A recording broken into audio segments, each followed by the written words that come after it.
You got to exercise, you got to eat, you got to have good relationships, you got to sleep well. These regenerative biologics, I do an infusion once or twice a year. I think that makes a big difference. But I think you really have to just be aware of being happy, do what you love. And again, getting back to purpose. If you don't have purpose, you have nothing. And for a lot of people, that's where that anxiousness comes in, right? The more, if you don't have a purpose, then your brain doesn't know what to do with the day, what's ahead of you. You become anxious. And I always say being anxious, you may have heard this before. It's like having your foot on the gas pedal of your car pegged, right? Your brain can't handle that and it's going to break down, and that's depression, right? So depression is just anxiety for too long. And so I think the biggest thing is you have to keep your brain chemistry proper. And there's many factors that come into that. And I think, if it wasn't for movement and exercise as, my meditative state, that I don't meditate that much, but I think that going out for a walk is meditative. I think mountain biking is meditative. Paddleboarding is meditative. You go through this balance and, just do what you love, right? And that's what it comes down to. Hello, everyone, and welcome to the Flow Over Fear podcast, where it is our mission to help you to rise above fear and realize your ultimate potential in leadership and life. I'm your host, Adam Hill, and it is my goal to share with you the human side of high performance. My guests share their experience with fear, anxiety, struggle, challenge, and most importantly, despite all of it, how they rose above it to achieve incredible results. So, if you're ready to rise up, let's get started. Hello, everyone, and welcome to Flow Over Fear. Thanks for joining me today. And my guest today is Dr. Jeff Donatello. And along with his wife, he is the co-owner of the Center for Wellbeing, a clinic providing services for weight loss, stem cell and regenerative medicine, and functional medicine. And he's also a speaker, an author, a husband, a father of four, and beyond that, Jeff has so much more to his resume. He's lived a life of adventure, competing in over 110 triathlons, one of which he's owned, or more of which he has owned. He's hiked Kilimanjaro, an ice volcano in Chile, and that is an ice volcano, not a nice volcano. And he's traveled to more than 50 countries. He is on the cutting edge of stem cell therapy, helping people to overcome chronic pain and find longevity, among other things. Thanks for joining me, Jeff. Appreciate you being here. Hey, my pleasure. I'm excited to talk to you.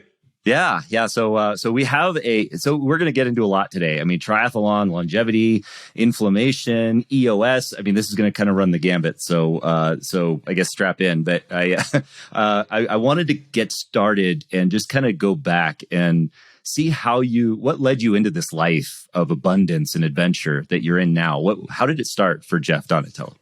Let's go back to my parents, right? It always started. I have a very interesting background, right? Because I did not come from a normal place. My dad was born in China to a Russian mother and an Italian father. They owned movie theaters. They were entrepreneurial. My grandfather would have been EOS all the way.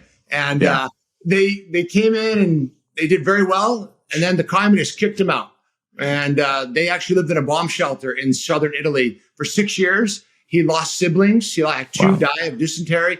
Came to the U.S. when he was 12, speaking Chinese, Russian, and Italian, and married my mother when he was 21. And my mother's grandfather played for the Boston Red Sox. Oh, no kidding. So, that's crazy. This immigrant who was a big entrepreneur in New England. They owned a large trucking company. So I have this entrepreneurial background, athletic background, and speaking of backgrounds, that's my dog breaking in the.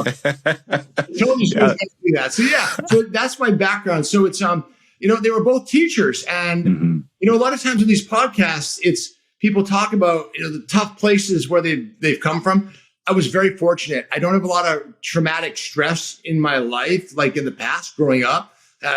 My father was my gym teacher, right, and my mother was a first grade teacher. So I've been pretty lucky, and I just blast through things. And have I had tough times? Yeah. I mean, I've been flat broke a couple times in my career, but it always comes back and we just keep pushing forward.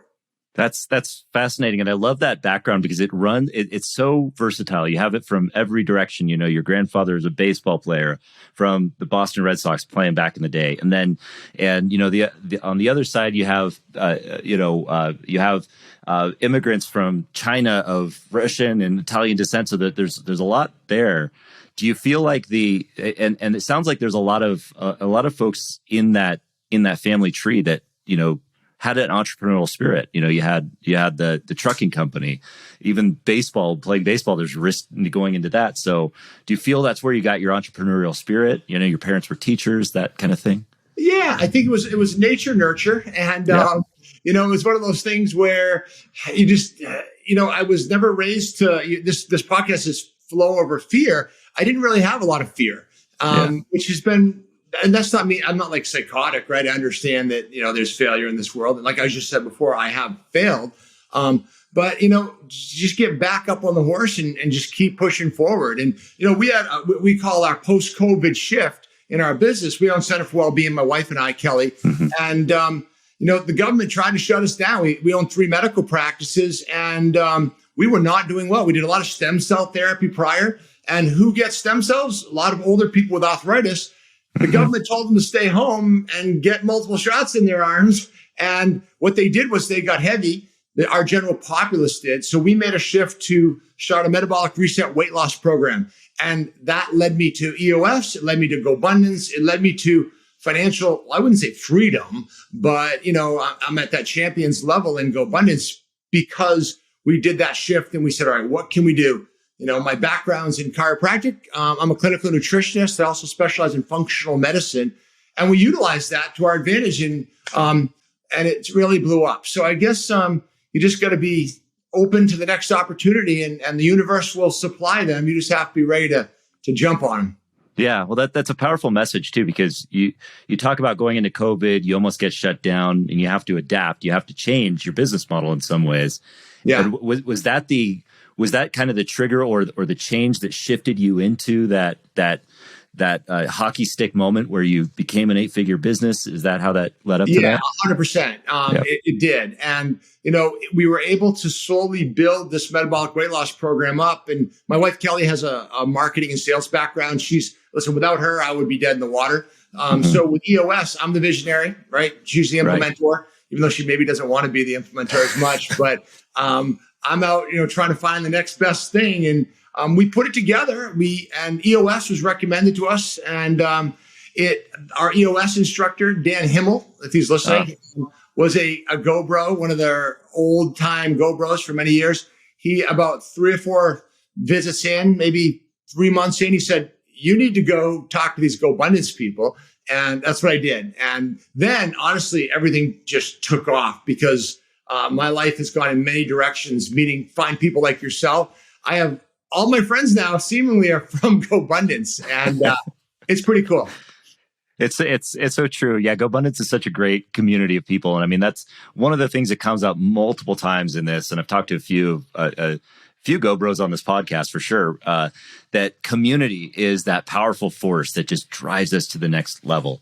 And I love that story. I love you telling that because, you know, with the right attitude, with the right framework, right, with the right mindset, you can take a bad and potentially catastrophic situation. And if you can align it correctly, you could turn that into something that just catapults you to the next level.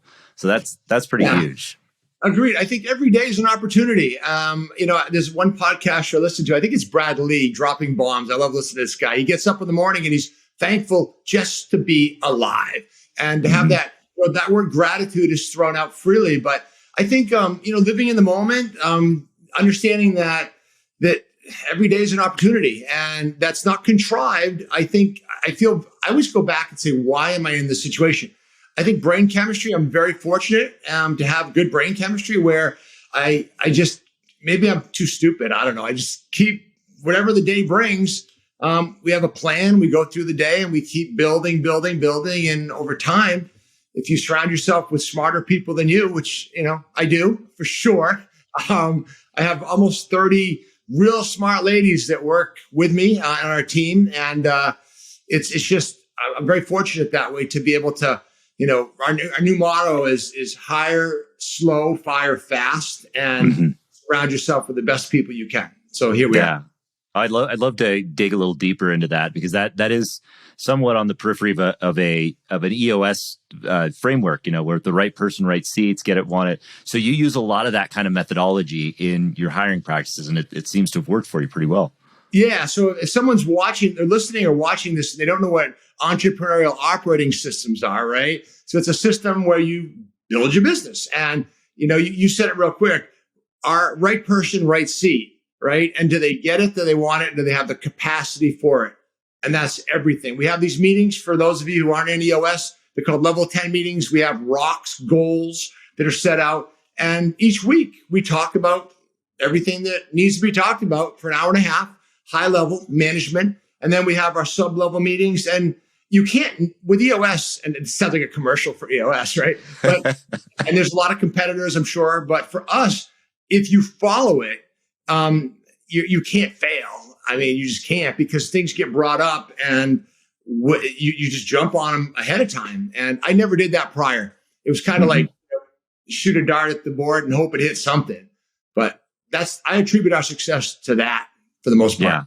Yeah, and that's and I've had the same experience, and I shared with this a few weeks ago now on a solo episode that I did on EOS, because I went to the EOS convention, and when it comes to fear, organizations experience fear too, and a lot of that fear comes from uncertainty. Yeah, and so get the certainty and the discipline you get from something like EOS is really, really powerful. And yeah, it is a commercial, but we're not getting paid for it. But at least not directly from EOS, that's for sure. Right. But yeah, it's and so so you grew pretty rapidly to an 8-figure business. You kind of said that not coming from a business background, you learned a lot in that process. What did you learn? What were some of your biggest lessons? Well, not coming from a business background, I really have taken one business course. I'm a crazy podcast person. I listen to lots and lots of podcasts. So I think, what did I learn? Man, we could talk forever. I think that you need to watch your numbers, right? I'm not a numbers guy. I was never a math guy. A lot of entrepreneurial guys are not that, right? We're not left brain. We're not analytical, but I had to force myself to watch the numbers, and the numbers don't lie. These metrics, especially with our advertising, if you put a certain dollar amount into a certain radio station, you should get money back, right? Right. And also the great thing about EOS is you get these numbers, your scorecard every week. Don't panic, right? If your numbers aren't good this week, it's okay. If they're not good after a month, okay, let's start looking at it. And then after a quarter, we have problems. But I think right now, by putting this all together in a systematic way, we're able to really jump on any problems we have. And what I learned was that you have to have systems in order to succeed. And to go from a $4 or $5 million gross revenue to 10, and we're not there. The valuation might be there, but we're not there yet. It's very difficult. You have to start bringing in HR. You have to start bringing in fractional CFOs. You may be a COO, C-suite, right? I didn't even know, Adam, what C-suite meant 3 years ago. I didn't know. It sounded like a candy bar or something to me. Sounds awesome. Sounds delicious. But it's not rocket science, right? Right, It's right. There's, chief technology officer. We have 30 computers, 30 laptops, right? That need to all be hooked up and running. And it's just a lot going on. Yes. Yeah. It does become a lot. And and you said it so powerfully. You have to have systems to succeed. And especially as you're starting to grow, you're starting to see that level up. And did you find it was scary or that there was some element of hesitation or fear or something in there at hiring all of these higher profile people, C-suite types of people? Well, we haven't hired them yet. That's what it takes to get to the next level, right? I see. Yeah. So we have, we have some 6-figure people, right? But we aren't there yet. And is there hesitation? Yeah. So, I don't want to make it sound like we have this perfect machine running. There's pieces, I got an 8-cylinder car right now, and I feel like we're running on 4.5 cylinders, right? Yeah. Yeah. But, there's coming up in the next year, we want to start adding more and more. But it's all about leads and marketing and sales and inside sales and training people and then delivering a product. We have 10 health coaches. We have 2 nurse practitioners. We do a lot of stem cell therapy. I have 2 guys flying in on a private jet tomorrow. Who picks them up at the airport, right? We have a special car, the Range Rover in my garage that right now doesn't have center foil being painted on the side yet. It was supposed to pick them up at the airport. And little things like that, right? Yeah. But it's the little things that add up. And so it's fun though. I enjoy it. That's incredible. Yeah. And so kind of shifting gears into talking about what you do in the business, what you do at the Center for Wellbeing. It's stem cell therapy, it's regenerative therapy, it's functional medicine. That a lot of that, you hear a lot of these things like stem cell things. And I know that for people that maybe, my age and older, 40 years old, like the debate that was around that, stem cells and things like that always got a little controversial. So what does that look like today? How does stem cell therapy work? And what are we using it for? How is it used in our daily lives now? Yeah. There's a lot to unwrap. Number one, you don't have to go to foreign countries for the vast majority of issues. We use regenerative biologics, and there's lots of different types out of a lot. Mm-hmm. We've been about 6 years in, 2,000 different clients, and we know what works and what doesn't. So if you're listening to this and you have arthritis where the whole joint isn't fused up and you can still walk, let's say you're a skier that has problems at the end of the day, or you're a hiker going down, it hurts. Or if you have a torn rotator cuff and your shoulder's killing you, right? And you're working out at CrossFit, and like most fit people, you can't do Ironman swimming all those miles without having imbalances that over time are going to start micro tearing tissue. So what we use right now is a product that I think is kind of neat. If you want to dive into it, it's called purified amniotic fluid. So healthy baby, healthy mom. The mom raises her hand. There's cord banks around the country that will go to that C-section birth. And when the baby's born, after the baby's born, they take that amniotic fluid that protects the baby, right?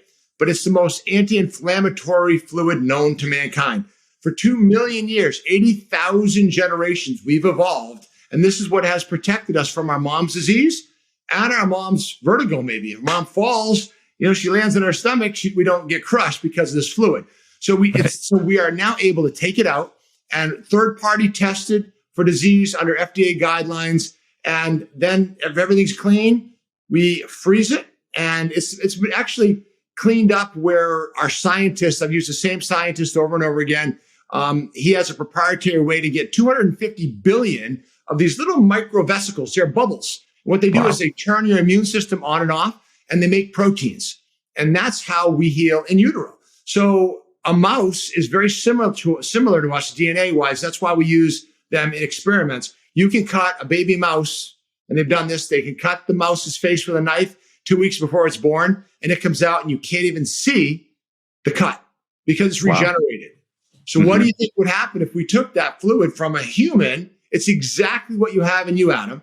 It's just 250 billion of these little bubbles in a 1 cc frozen vial. It's thawed out, and it's injected under ultrasound guidance into a joint, into the damaged part of the joint, and it starts regenerating tissue. So this shoulder of mine right here, I can barely move my shoulder from CrossFit, tearing these muscles a couple years ago. And I can do, if I cheat, 60 push-ups in 60 seconds. If I go fast, right? I can never do that. And that's, we talked about 110 triathlons later. My knee was killing me after Ironman Cozumel. I tore my medial meniscus, and it used to ache and be sore, and now it doesn't. So I think that it's one of those things that has now, we talk about hockey sticks. It's just starting to become generally known amongst the public. But I'll tell you, I work as a distributor. I have about 20 docs around the country that use this product. We have 4 NFL teams that use it. Joe Rogan uses this exact product. When anyone goes on the Joe Rogan show and you hear him talking about it, I know because I've trained the doctors that inject it into him. And it's now, the people that are in the know understand that there are ways to regenerate tissue. The problem is it costs money, right? Yeah. And, it's $4,000 plus to do a knee. The irony is, though, if you do get a knee replacement done, people say, oh, insurance covers it. Usually they'll cover 90%. it's a $40,000 surgery. You're going to pay $4 or $5 grand out of pocket. And there's a 25% chance that that's going to go bad quickly. Yeah. Yeah. Plus recovery and all that. I imagine what does the recovery process look like for something like the amniotic fluid injections? So this is where the NFL players love it, because before we used to use a cellular product, and some people do, from the umbilical cord called Wharton's jelly. It's 1,000 times bigger. It creates an inflammatory response compared to these little microvesicles. And it works very well, but it would cause inflammation, so you couldn't get back on the field.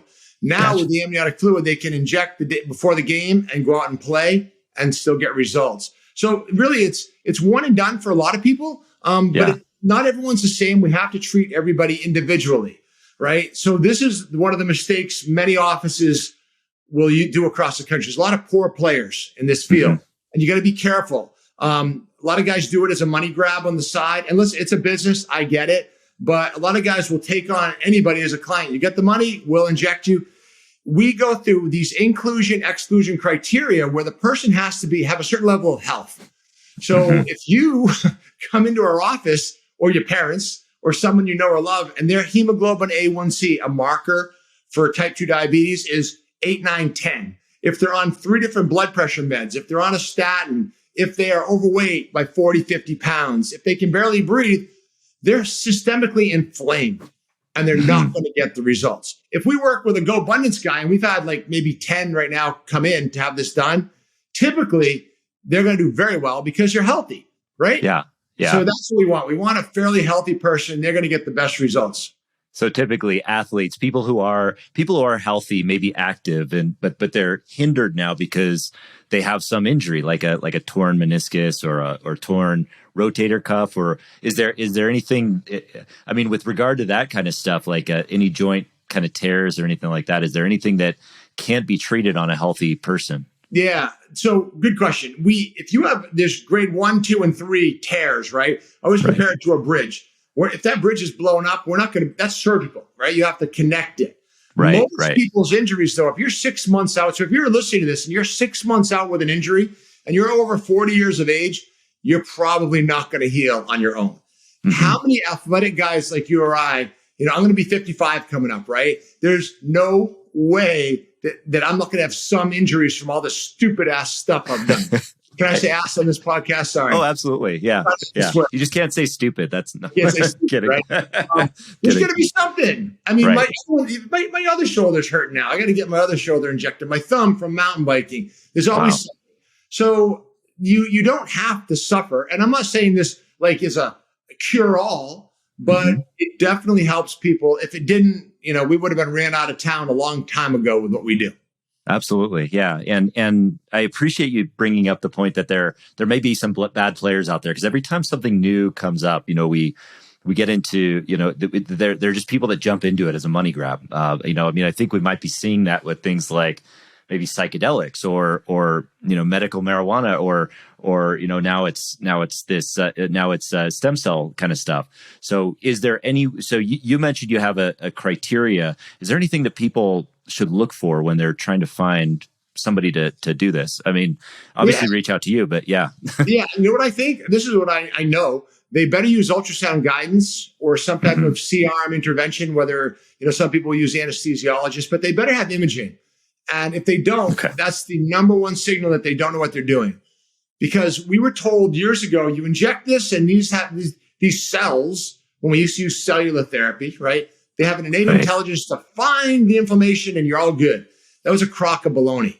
They don't. Yeah. I mean, to a certain extent they do, right? But if your body is fully inflamed and you inject a knee that has an innate intelligence to go where that inflammation is. So you really want to get right into the tissue. And the way to do that is through ultrasound guidance. That's really the other thing. Also, if you want to find someone that's been referred, right? Always. And you want to talk to your friends, family, and they've had a good experience, because I think when it comes to labs, and this is where the FDA has cracked down, they want to make sure these labs are clean. There are doctors that are working out of their garage right now, all over the country. And I know because I get called GoBundance brother just called me as a brother-in-law in Texas who has a lab in his garage and wanted to sell me product. And it's like, The lab I use in Florida, just the FDA came in and audited them about 3 months ago, and they passed with flying colors. It was a strenuous audit. So you want to make sure that the lab has been vetted out. And here's the other one, that the doctor or nurse practitioner has been to the lab. I've traveled to the lab 4 different times. I've seen what they're doing. I've gotten tours. I've seen different assays or results from the product. And I know what we're putting in people is clean, it's effective. And I mean, let's face it, I put it in myself, my family, my dad, everyone I know. I want to make sure it's the best that we can find. Yeah, that's really helpful, because when we're going out there, we want to make sure we're going after the right sources, and we're finding the people that are right to do it. And so you use it on yourself. Is there kind of any indication that you have for yourself? Is it just like, oh, I hurt my shoulder again, I'm going to just do a shot? Or how do you know when you're going to put it in? I have to pay for this too. It's just not so I get a little bit of a deal, but when I'm working out, I know, I was using a kettlebell today in the gym, and this thumb's broken with a torn ligament from mountain bike. I know it. It's been 2 or 3 years, and I don't know, like anything, you put it off, and I need to get my thumb done, and what else? And I'm gonna the shoulder too. So you just listen to your body, and it's not going away, and it's been months. Time to get it done. Yeah, that's helpful. And so you talk about inflammation, and I know that's a word we use a lot, and I know that we have I think a lot of people have a feeling of what they think it means, but can you give us like a brief rundown of what inflammation is, what causes it, aside from injuries? Yeah, injury is going to be an acute inflammatory response. If I punch my arm, we get blood flow, and all these things flood to it to heal, right? But a chronic inflammatory response is going to come from a physical, chemical, and emotional stressor that your body hasn't adapted to properly, right? So you really have to look at what that means. Where's the source? And like, for example, a chemical stressor could be gluten, dairy, soy, eggs. So when you come in our office to work with our nurse practitioners, we want to do a food sensitivity, food allergen panel. We want to know what foods you're sensitive to. That'll take that chemical stressor out. An emotional stressor, right? You could have problems. I'm just throwing it, whatever pops in my brain. You're going through a divorce, God forbid, or your kid got kicked out of school, or your boss is a jerk, and you're constantly stressed out. You have chronic anxiety, chronic alcoholism, whatever that is. These are physical, chemical, even leads to emotional stressors that cause your body to be in a fight or flight response, and it creates chemicals that release these messengers. So let's go back a little bit deeper. I don't want to go too deep, but if you have extra body fat, especially belly fat, your body is releasing interleukin-6 and tumor necrosing factor. And what these are chemical messengers to say, hey, let's get rid of this. This isn't normal. And what it does is it causes immune suppression. It can lead to cancer. It can lead to all these other problems. So if we go back a little bit, when COVID came out, right, the dreaded C word, watch out, watch out. It's who died of COVID? People with comorbidities, right? 82 years old and above. It was dangerous for them because their immune systems were suppressed. So the more chronic inflammation you have from all these diseases or food sensitivities or just your general health, it creates a suppressed immune system, and everything goes south from there. So we want to help that. Awesome. Excellent. So it's really chemical. So chronic inflammatory responses due to chemical, emotional, or physical, really, inflammation. And those could be caused by stress. So if people are full of anxiety, so the activities to help do that. And I know that so part of what you do as well too, well, I won't lead on that, but how do you, aside from the stem cells and the amniotic fluids, how do you treat the inflammation on those levels on a larger scale? So I think you have to get to the root cause of the problem. Everyone's is an individual, right? And this is where diets fail. Our health coaches, we pride ourselves on looking at that person as a human being. So for the most part, there's 4 factors, right? There's exercise and there's food. People go back and forth over what's more important. And then there's sleep. And then there's emotional connections with people around you. So food for us is we have a way of eating for 60 days. The average person loses 20 to 40 pounds. They drop weight very quickly, very efficiently, but we teach them how to eat real food. Mm-hmm. One of the problems with, you talk about money grab, right? These diets that are out there, they're going to inject you with like a medication, right? Or a peptide, and you're going to lose weight. Ozempic, right? That's the new one. You're going to lose weight. The studies all show it. But it's like taking a train to the middle of the desert and it drops you off. And then what? Right? Right. Or if you go on Weight Watchers or whatever, they want you to buy their prepackaged meals afterwards, which aren't real food. So we want to teach people that the more packages you open, the more plastic, the more of this, the more, and you know this, being a healthy guy, the more, if you have more than 3 to 5 ingredients, these are all Franken foods, we call it, Frankenfood. Right. We want to minimize that. Teach people that, you should be eating whole foods, low glycemic index foods for 60 days. We have people fast and we teach them how to correct their habits. Mm-hmm. And their inflammatory load goes down, their weight goes down, and then we give them long-term ways to keep it off. Yeah. Well, I'm so glad you said that at the beginning, that you look at every person as a human being, as an individual, because this is a subject that hits close to home for me. I have loved ones who are dealing with both sides of the issue, obesity, and I have loved ones who are dealing with food disorders, with eating disorders that comes on the other side. And a lot of that is fed by this diet culture with like that. And to say that diets don't work, I'd love to hear, because you're talking about whole foods and teaching people how to build a healthy relationship with food. Yeah. Can you dive a little bit more into why diets don't work and what the psychology is there? Yeah, I think, counting calories, right? Yeah. Who's going to do that long term? Who really is going to do that? It doesn't make any sense. Right. Eating, we all know low fat, that was a scam. Mm-hmm. I think what it comes down to is especially as a culture in the United States, 70% of us are overweight because when we were raised, and I was raised the same way, loving mom, she would give me, we never had an empty stomach, right? Right. We wake up in the morning, we have cereal, right, before we go to school. 10:15, she packed a snack for me. Mm-hmm. Noon lunch, 2:15, I'd come home from school, have another snack, 5 o'clock, have dinner, and have ice cream before I went to bed. And human beings are not made to have a full stomach. Those hunger pains are actually a good thing, right? We're made to travel for our next meal, eat a lot of food, travel to our next meal, which is why intermittent fasting works really well. You don't want to have a full digestive tract all the time. So, and I think we don't have everybody intermittent fast, by the way, all right? We don't have 2 diabetics intermittent fast. Some people need more protein in the morning. Some people need more carbs before they work out. You got to figure you out. And I don't think we're ever taught how to do it. And we are in a society where they're anxiety, fear-based, and a lot of people don't sleep well. They wake up tired and they spend the day eating because it makes them feel good. And they pack on, 5, 10 pounds every year. And next thing you know, they're 50 pounds overweight when they hit their mid 50s. Yeah. Yeah.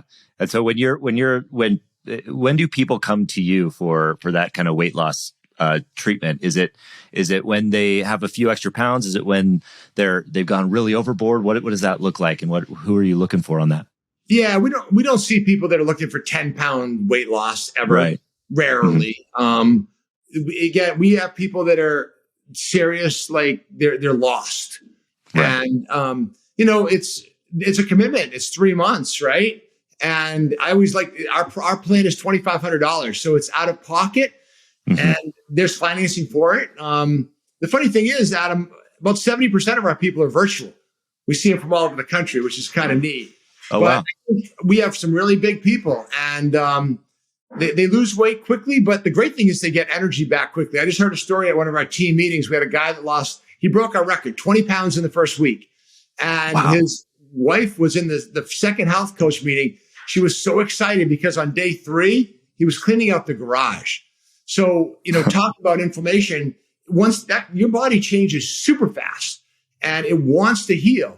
This guy had inflammation that dropped like almost instantly was ready to take on the world, like in 3 days. So it's fun to see people change rapidly. Yeah, it's so true. I've found that as myself. And right now, like I'm not eating the kind of healthy diets that I was eating when I was a triathlete. I mean, as far as whole foods and all that kind of stuff, I'm definitely snacking. I'm doing all the wrong things, but it has a great. It's a good way to distinguish, or at least to shows the opposite sides of it. Because I remember how good I was feeling when I was eating like, really, really healthy whole foods and building that relationship.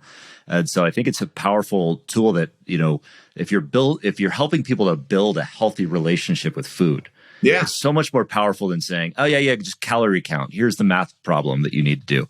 That doesn't work. I mean, even with things like there's just has to be a reason behind it. And it can't be an unhealthy reason.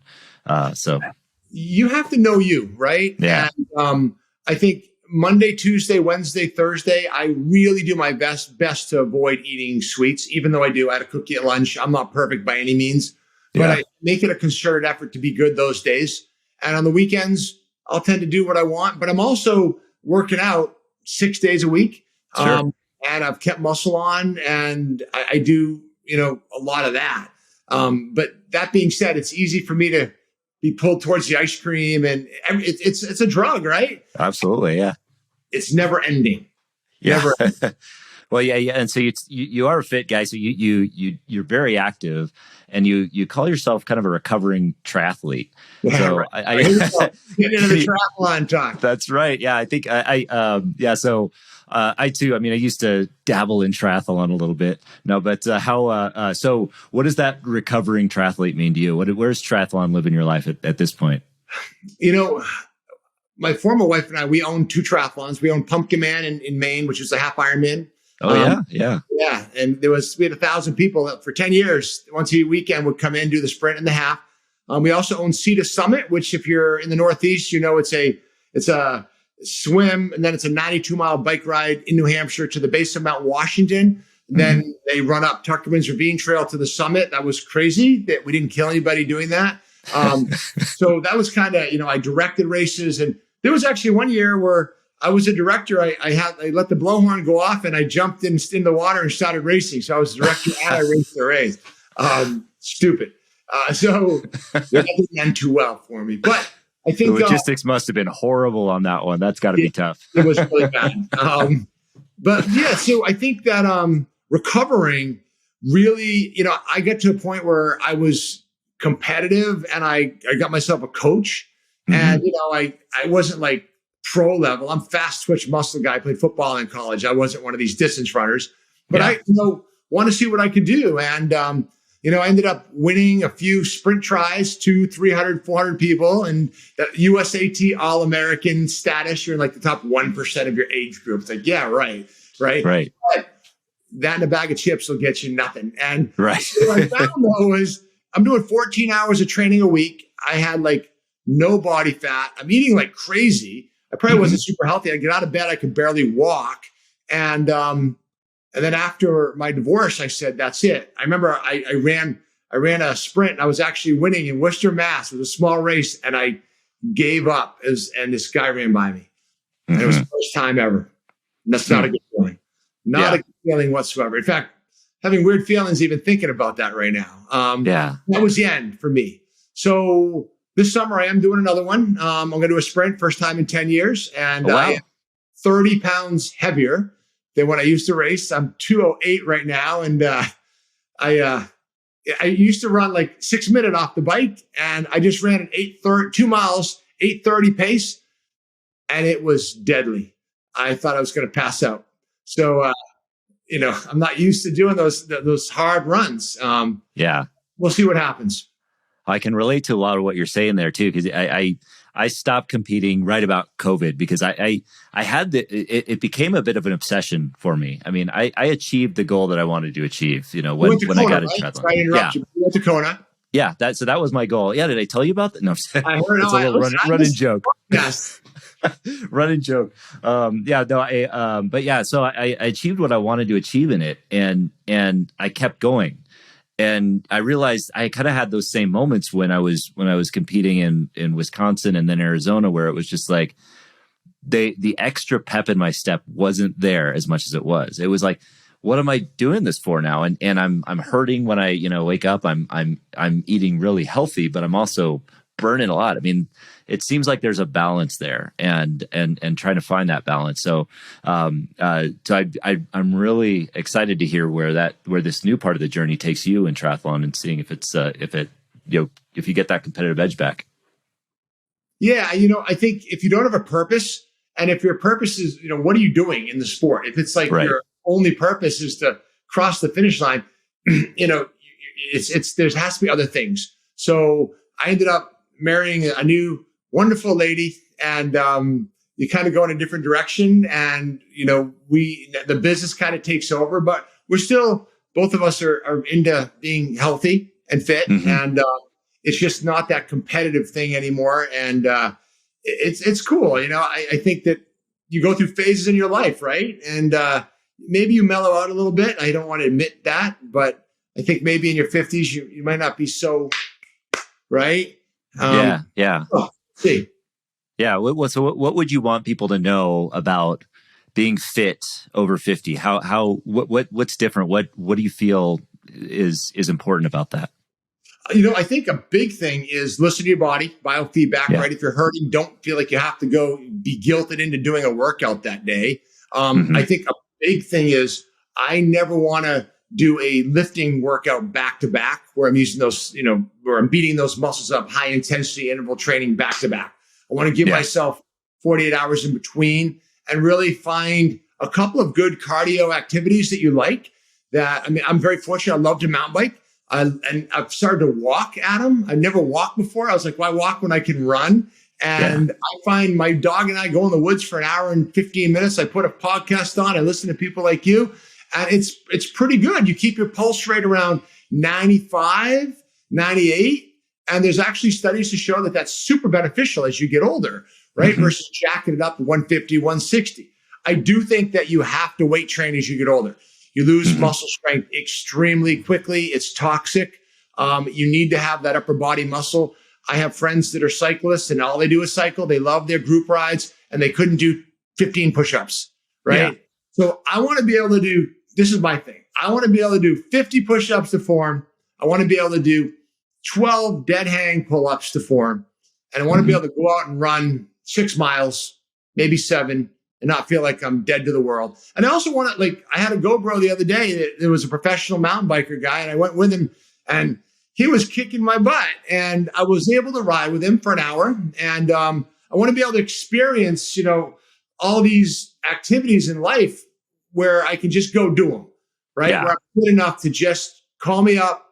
For example, again, getting back to GoBundance, Mike Orlando, I don't know if he's listening, if anyone knows him, but he has a house in Vermont. He has a ski resort, ski slopes in his backyard.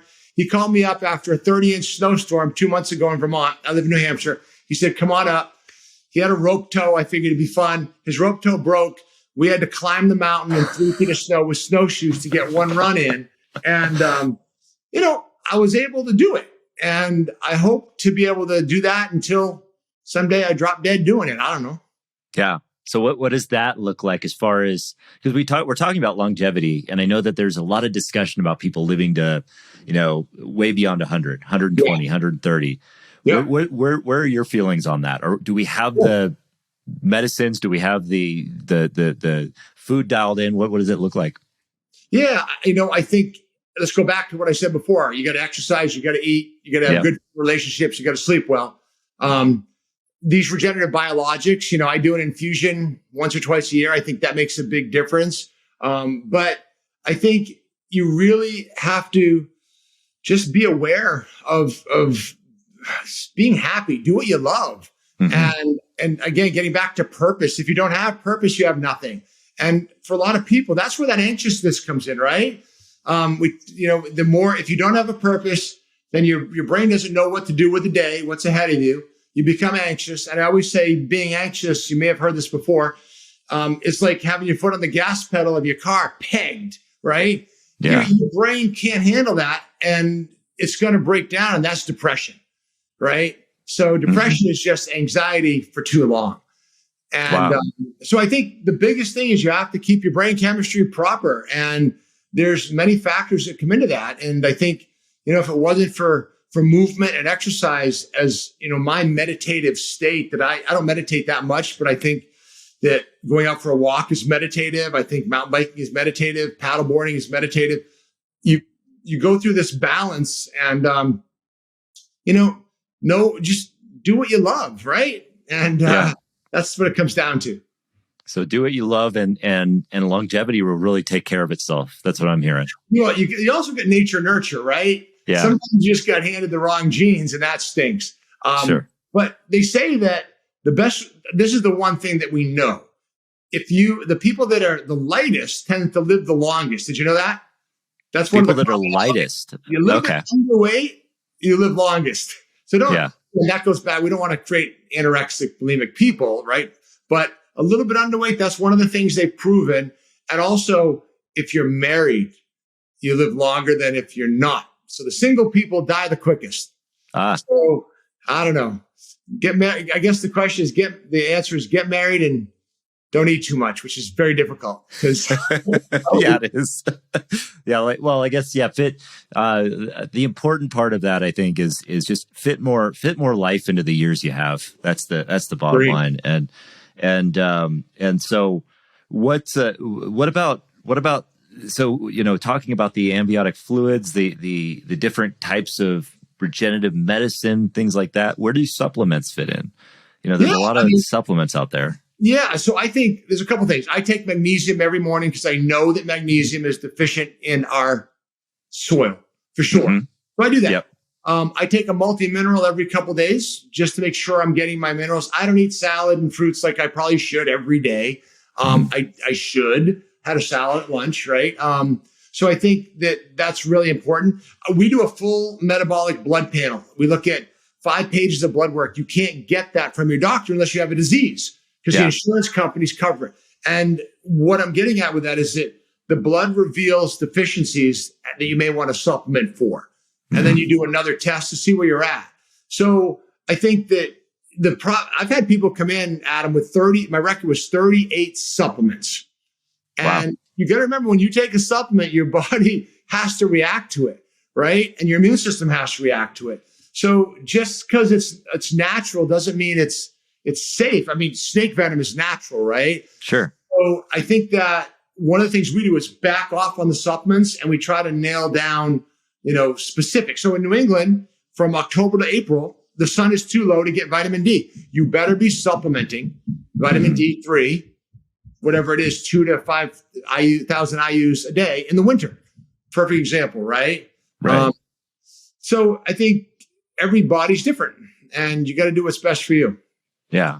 And so looking at the supplements, I like the idea of the blood panel. So how frequently should we be doing that? I think once a year. But what happens is, because we're tied into the insurance companies telling us what to do. Yeah. They are dictated by the panels you run are dictated by the insurance company, and they're garbage. A CVC isn't worth the paper it's written on. It's disease. It's looking at diseases after they've already showed up. So we want to look at inflammatory markers ahead of time that you're not going to get. And we want to look at insulin. Where's your insulin at? Things like homocysteine and C-reactive protein and hemoglobin A1C, your testosterone. These are things that you can't get unless you reach into your pocket and pay for it. Yeah. This is so valuable, and it's so unfortunate too in a lot of ways. And maybe I'm getting too far down the political side, but all of that, insurance covers the reactive stuff, surgeries, things after the sickness has happened. Right. But this stuff that you're doing, this important work of preventative medicine, of trying to live our healthiest lives, it's out of pocket. So it's exclusive. And I think it's unfortunate, but it's also an opportunity.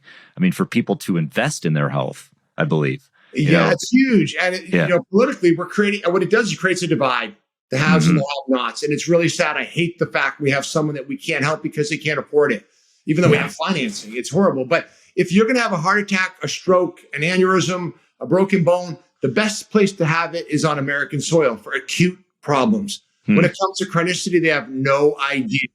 because drugs don't fix chronicity and doctors aren't trained, which is where my entrepreneurial model comes in. And if they could help people with chronicity, I wouldn't be sitting here in front of you doing what I do. Yeah. Because they're going to inject a corticosteroid into a joint when the purified amniotic fluid, if they did that instead, they would never inject cortisone ever again. But it's not covered by insurance. So they inject cortisone. Most of the time, it doesn't work within 2 weeks. And now they're surgical. Yeah. Yeah. Wow. Yeah. And I think just in order to live that abundant life too, we have to look at preventative, which means we just have to, for the cost, even though it is costly, it's like just look into, one of the best investments you can make is into your own health, into the food that you're putting in your body, into the types of medicine you're using and all of that.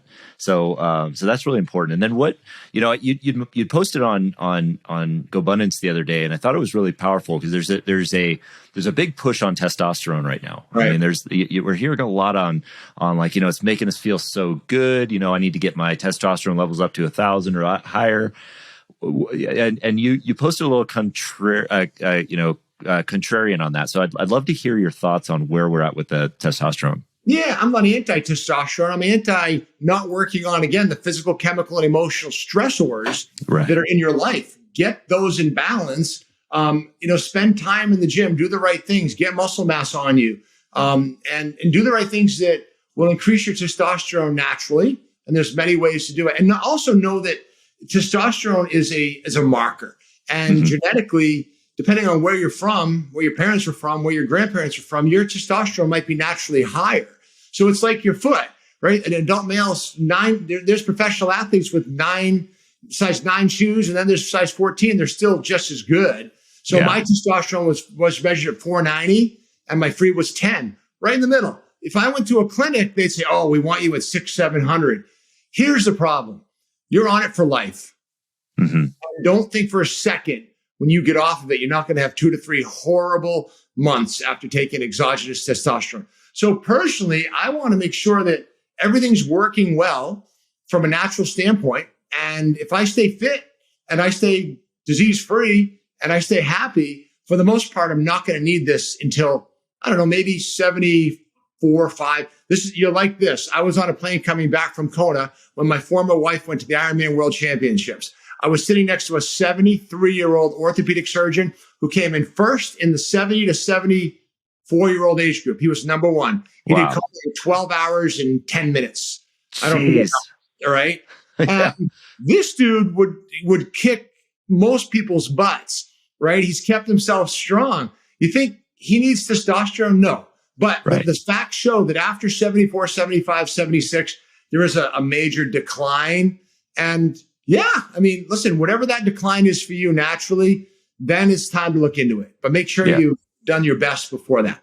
That's helpful. I appreciate that thought, because we don't want to jump into things without getting fully informed on where we're going into those. So I can't let you go before we talk about, because offline before we got on the call, you talked about some of the panic attacks you've experienced in triathlon. I love to hear that story, because I am a victim of tremendous panic attacks in the water, and I'd love to hear how you got through it. Yeah. So how about the one I was going to tell you about, the panic attack in the water? Half Ironman, Switzerland. The water temp is 51 degrees. There's helicopters overhead.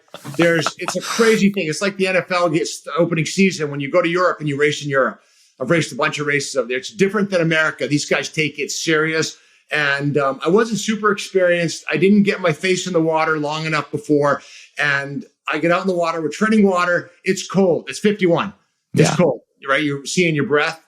And the gun goes off, the cannon, boom, goes off, and we go off. They had it split where it might have been a mass start, but I'm swimming, and all of a sudden, that feeling of you're not quite there. Yeah. And it was about 2 minutes in, I'm like, I can't keep my face in this water. I'm hyperventilating.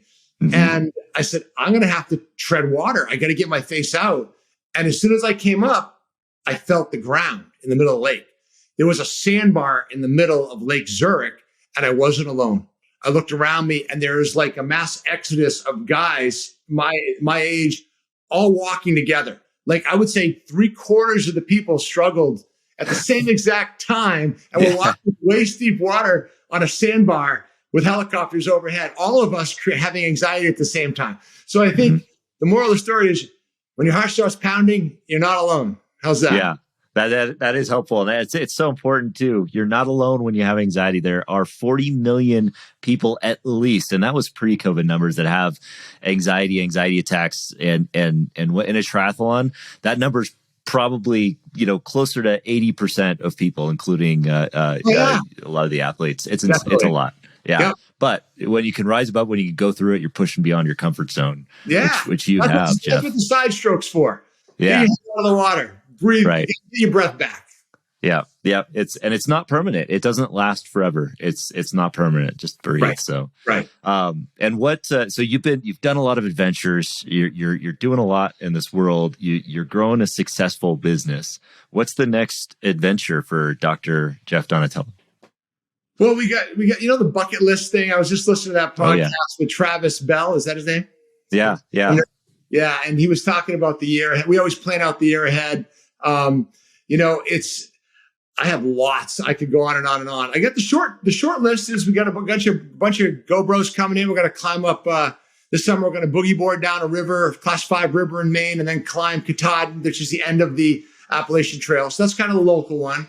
But, I think going to Southeast Asia is someplace I haven't been. I really want to hit that. I want to go surfing in Bali. How's that? If you're going to go out there, this is kind of embarrassing. I've been surfing in New Hampshire for my whole life since I was young, and I've never really been barreled in a tube ever because we just don't have them around here. Right. So that's one of my things. I'd like to do that. How's that? If you're gonna, that's a great bucket list item, and I might add that to mine. I'm going to steal that from you because I've never been barreled either. I grew up in Southern California, and I surfed. And I've never been barreled. I know, it's insane. You know what you have to do? I've been to Hawaii 9 times. I was just there.